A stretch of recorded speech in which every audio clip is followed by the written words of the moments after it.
Hello!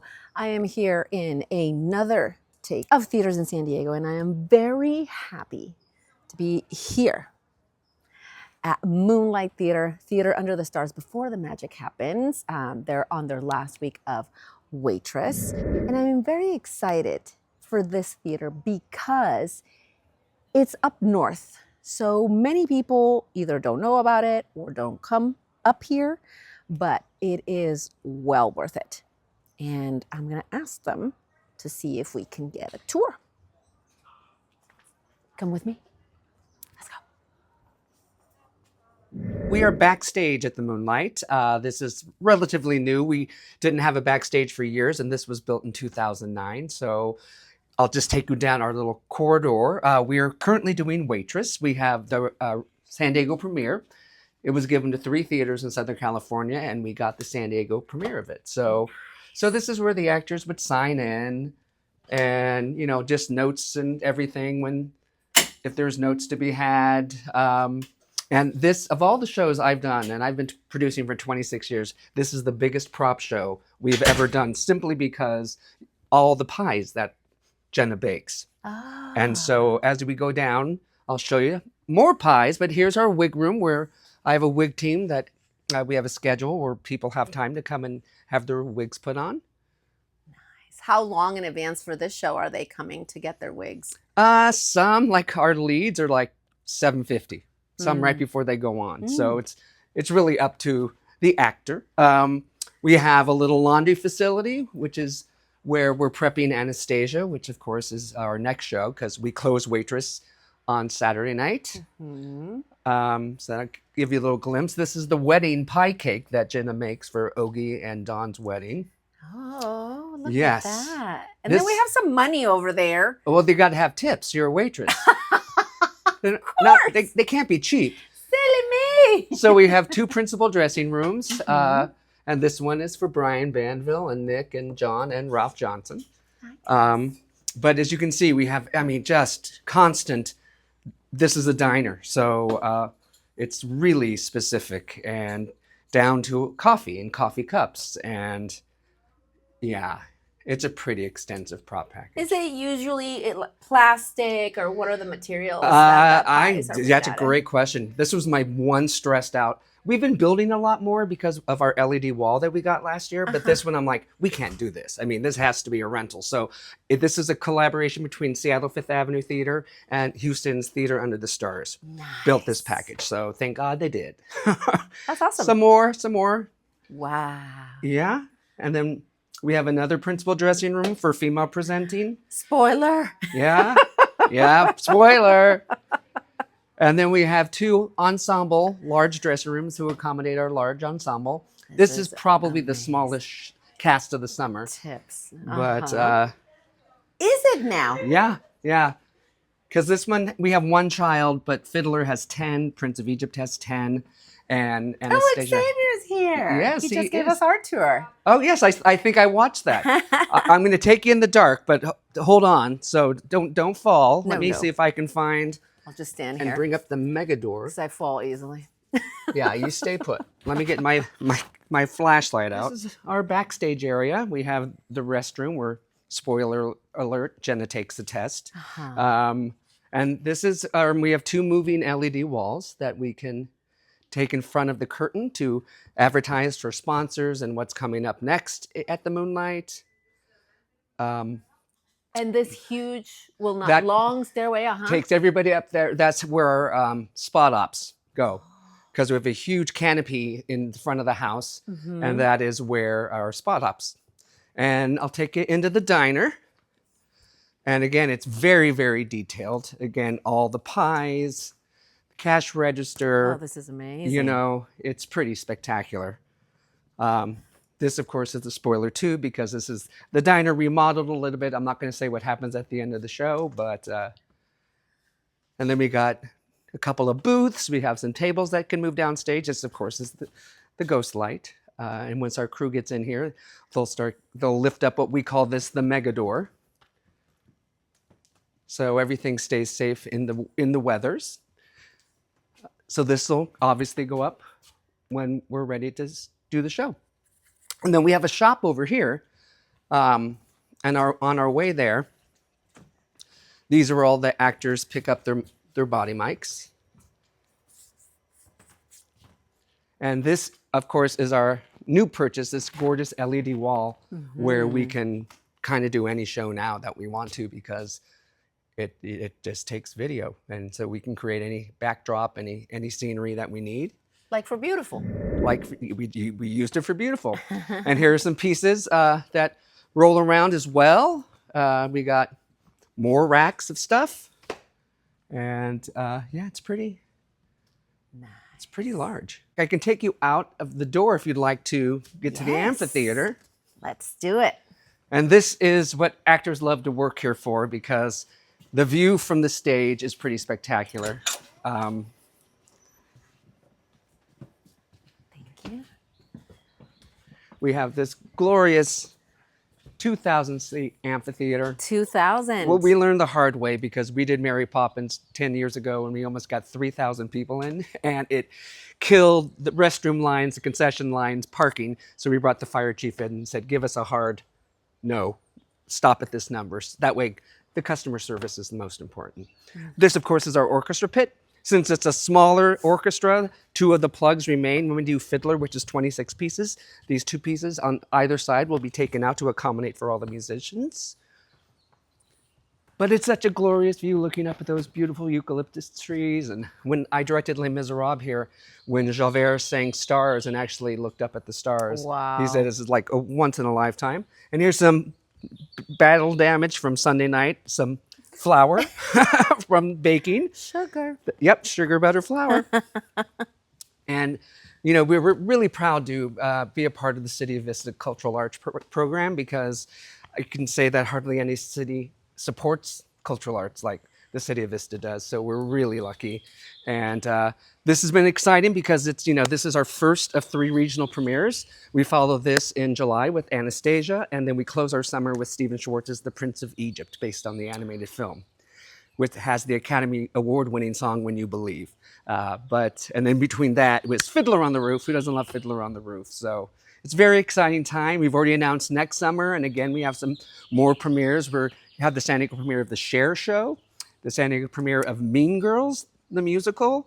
We have San Diego premiere of Charlie and the Chocolate Factory, and then we're doing Guys and Dolls, and then we have the regional premiere of a very important show that started at La Jolla Playhouse, Come From Away. So we're really excited about next summer, but we've got 3 more to do this year. So that's a little tour of our beautiful little space where you can go get a grilled cheese and an ice cold beer or a glass of wine. And it's a perfect summer event. And, you know, a lot of people say, oh, it's too hot. I'm like, no, it's not. No, it's not. It's gorgeous weather to come sit outside on a Sunday or a summer night and, you know, with friends. And it's really, I'm the luckiest producer in the world. I really am. And thank you for giving us the interview. This is great. This is some prime tour that we're getting over here. Yeah, yep. It's okay. This is our stage manager going to the booth, make sure everything's. That's Melissa Bonilla. Hi, Allison.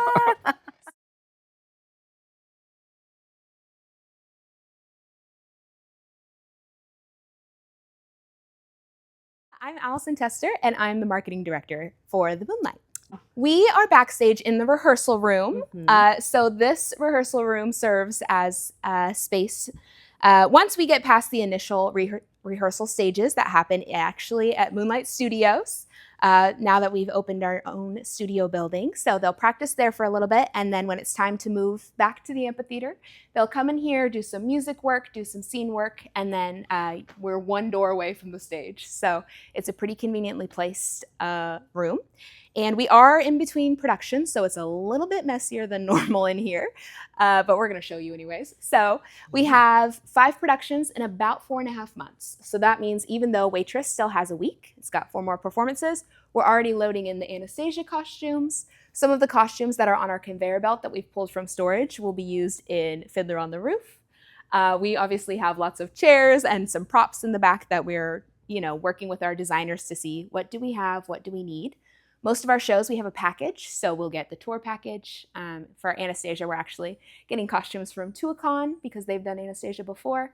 Last season for Into the Woods, we had the original Broadway costumes. So, you flip the label over and you see names that you would never imagine. Oh. And we've gotten set packages from opera companies and things like that. So it's a lot of shifting around. So it looks a little crazy in here, but it gets the job done. So we've got a space for our musicians to come in and rehearse. We've got costumes, like I said, for Anastasia that they're already doing fittings for. This is the rehearsal room. Very nice. Yeah. This is our costume room. We have an incredible team of dedicated costumers. So we have stitchers and people who are responsible for the performance materials that come in early to make sure everything is clean and ready and in place for our actors. They help during the show to make sure that all quick changes are accomplished safely. In this show in particular, we have a couple of changes in terms of a character being pregnant. So they've got to make sure that we are tracking down the pregnancy belly. So it's fully equipped. It's got lots of equipment. And I have seen this team do incredible work. They are stitching things in a pinch backstage in near dark in 4 seconds, and it looks fabulous. So they do a great job. And like I said, a fair amount of our costumes do come from packages. So once we receive them, they obviously have to alter them, do measurings for everyone, and things like that. So this is the fabulous costume room. Amazing. We're part of the magic starts. Yeah, absolutely. So this is our hair and wig room. So we have a team every show that's responsible for making sure that our wigs are prepped in advance of the show and that they are put on the correct actors at the correct time. Thankfully, Waitress doesn't have too many wigs. We are anticipating for Anastasia and Fiddler and Prince of Egypt, that all of the wig heads will be used. So that's going to be quite the feat. They'll help also during the show if there's any need for like a sprucing up of a wig or, if something's shifted a little bit unexpectedly, they'll help with that. I will say during Wedding Singer, when we had our, one of our characters do a flash dance move and all that rain came down from the stage and got her soaking wet mid dance move. That was a completely different wig than she wore the entire rest of the show. And very quickly after that number, she needed to have the other wig on. So they do wig quick changes. They had like 3 options for her because it would, get rained on every night. So it truly is a team effort to make sure that the productions go off without a hitch and that everything looks fabulous. And we are very proud of our team. Yeah, it's a tight team. Oh, and you have the clips too. Oh, yes. The accessories. Nice. Very nice. So this is our multi-purpose room. We have more cords and headsets and batteries and parts and things than I have ever seen before I joined this job. And truly, it is a testament to our team's work that they are operating a fully outfitted regional theater with the staff size that we have. So, hanging all of the different pieces, working around the LED wall, working with the LED wall, making sure that everyone's mics work and that we have all the equipment we need. We also started doing the Moonlight concert series last year. So a lot of this equipment is also used for when the bands show up and they don't have the equipment sometimes they need. Thankfully, we've got lots of things that they can use like mic stands and cords and amps and whatever else they need. I clearly don't know. So it's a wonderful staff and they are working really hard. We had a bit of rain on our preview night for Waitress. And so the team was working really, really carefully backstage to make sure that, with the equipment that we have, because it's an outdoor theater, making sure everyone stayed safe and that there were no issues with the technical pieces being rained on. And thankfully it was a safe show and we were able to finish it. But that's one of the joys of having an outdoor amphitheater. Yeah. We have a little bit of weather sometimes. Do you all outsource, or like if someone says, I need a 2-inch, I don't know. It's a great question. Cable. That's a great question. So in terms of the staff, we have a team who is invited, anyone can apply, and then every show they get a contract and they're invited to come work for that show. It's often a lot of the same people once you become familiar with our process. In terms of the actual equipment, most of the equipment that we use is ours, but if there is something special, like when we were doing a flying show, Or I'm trying to think what the show was. Oh, for School of Rock last year, we had all of the students playing instruments live on stage. And there were a couple of pieces that we needed to make sure that the keyboard could move across the stage and still play music the whole time. And we needed to make sure that no matter where the kid was jumping off of the desk, that the guitar was still going. So there are certainly times when we will outsource specific pieces, but most of the time it's an in-house operation and they're doing the whole thing. And what about the other way? If another company or theater comes to you and says, hey, I need a 2-inch cable. Oh my gosh. Well, thankfully, you know, the San Diego theater scene, I have been so impressed that there is such a spirit of partnership. So there is certainly sharing. If it makes sense for both teams, we absolutely have partnerships where, you know, we need a costume from this, they needed a piece of equipment from that. If someone's done a show before and may have, you know, that specific thing we need that we didn't know we needed. So thankfully, it's very collaborative and, you know, I'm also surprised sometimes by how small the theater scene is. So someone's like, oh, I know someone who knows someone. We always find a way to make it work. And we're really happy to be able to partner with people in that way. As Steve mentioned earlier, the amphitheater holds about 2,000 people. So we do have a set number of seats that are installed. They're hardback seats. Those are our reserved seats in the orchestra section or in the reserve section. But we also have lots of the lawn chair options. So they are a little bit cheaper. Some of them on the fringes are a great option for families who maybe want to, you know, make sure that they are spending on a budget, but still enjoying the show, still getting a great view. So our fantastic amphitheater staff sets up all of the chairs that we'll be using every night. So when patrons arrive, they don't have to worry about like carrying a long chair to their spot. The only exception is the Great Lawn, because you can sit anywhere you want. So we will hand you a lawn chair if you're sitting on the Great Lawn, but if you have a seat number on your ticket, then it's already set up and it's all ready for everyone. You do get the space around you to picnic and to hang out a little bit. So I recommend grabbing a pizza or a grilled cheese from our fabulous bread and cheese partners, because what's a night under the stars without a little snack? So this is the amphitheater. The house opens an hour and a half before the show. So depending on when that showtime starts, there's plenty of time to come in, spread out, enjoy a little bit, and soak in the atmosphere before we start the show. The amphitheater is inside Bringle Terrace Park. So that's a park that's owned by the city of Vista. It's part of their parks program. And they are a fantastic partner with us. So actually we recommend that people come a little early, maybe find a picnic table, take a walk. On the other side of the amphitheater, there are like sports fields and the recreation center. But it does mean that we are able to access all of the parking within Bringle Terrace. So we've got a couple of different paved lots. And then we also have some dirt lots and some unpaved spots. And we have parking attendants every night who are there to help make sure that everyone gets safely in the right spots. And parking is always free at the Moonlight. So we want to make sure that it is an accessible option. We do have some ADA parking to make sure that everyone can get in safely. We've got a golf cart for anyone who may need a little help getting to the gates. So we love being in Bringle. It's fun. And, you know, we recommend coming and checking it out, even not on a show night. Maybe apparently disc golf is a thing. People are big fans of disc golf around here. I normally cheer them on, sit on the side, but we do have it as an option. But this is the Moonlight Stage Productions office. We are actually still here on site at the amphitheater, which is very convenient for the team. We're also right by the baseball fields. So, we do get to cheer on some of our favorite teams.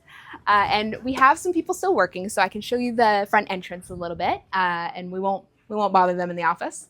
So this is actually a space where, as you can tell, our amp attendants, so our amphitheater staff, comes in to make sure they have all of the equipment they need, walkie-talkies, all of the safety equipment, the staff wear, things like that.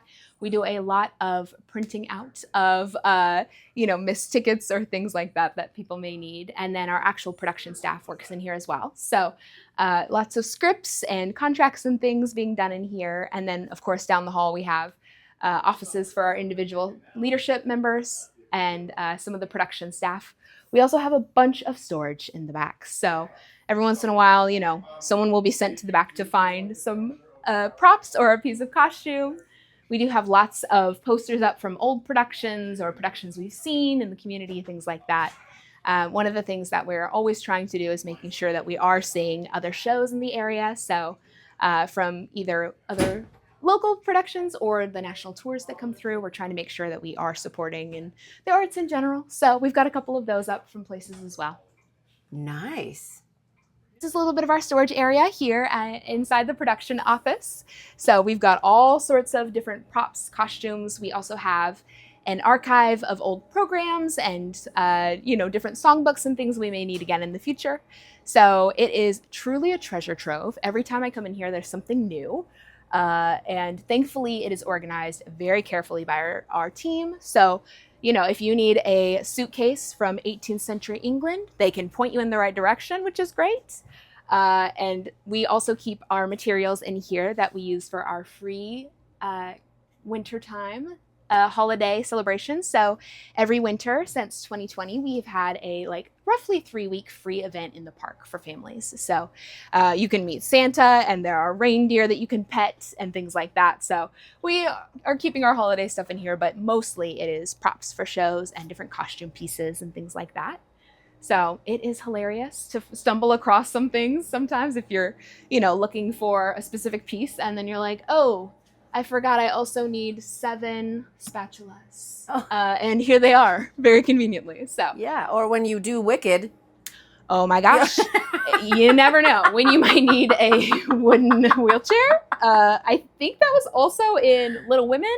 Oh, so it's a multi-purpose antique wheelchair. So that's our storage space. Oh, yeah.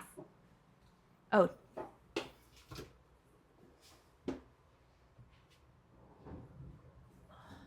Look at this one.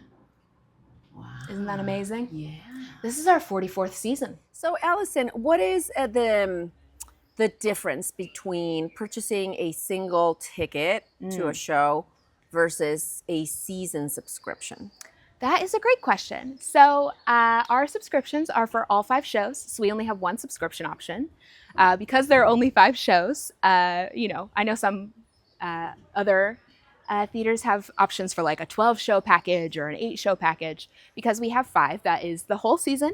And honestly, I think that a subscription is a great option for anyone who is planning to attend even 4 shows, because you get 5 tickets for the price of 4.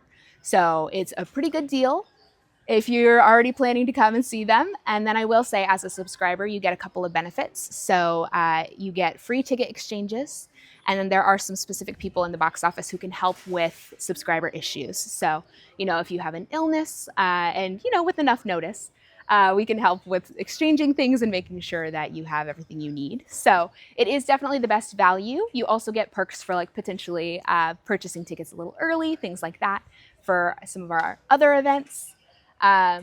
So we have the subscription that is only available through the first show of the season. So people could take their Grease tickets and put that cost toward a season subscription. So that will be the same for next year. You can use that option. For now, because we are on show number 2, we only have single ticket options. But because we have roughly 5 different seating areas and different prices, there should be something that is a good fit for any budget.